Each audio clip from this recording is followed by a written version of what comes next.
okay. So I get this question a lot.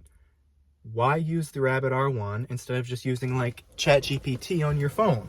I'm gonna answer that question, but on an unrelated note, this is a notebook of mine. I really like this notebook. It's beautiful, it's leather, and I write down a lot of my ideas in it, some of my music lyrics too.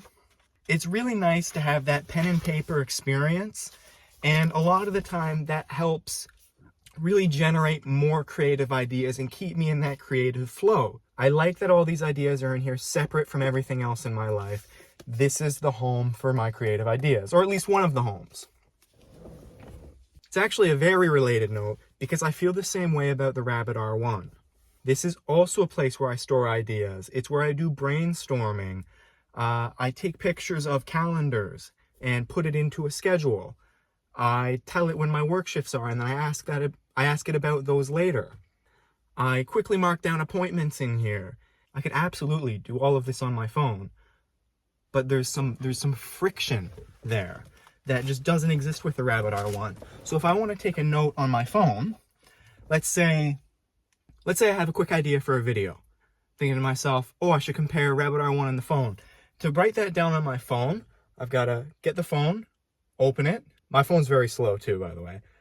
Go into the Notes app, start a new note, and then type it. And I'm not trying to say that's hard, like first world problems there. I'm not saying that that's hard to do, but there's friction, and it makes me less likely to do that. It takes me out of that creative space. It takes me out of whatever I'm doing.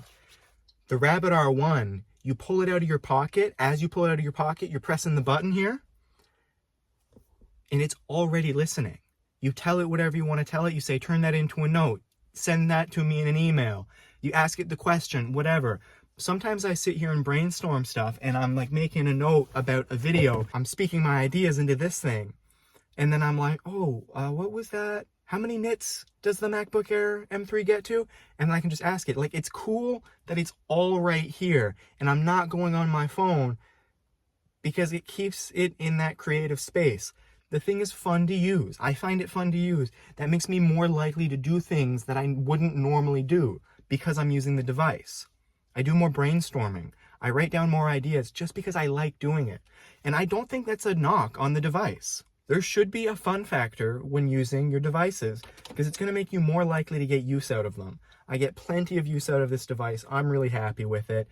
I'm not saying that everyone would get the same use out of it. It doesn't work for a lot of people, and that's okay. The whole point of having this wide selection of devices is having a form factor that works for you. Anyways, drop a like and subscribe.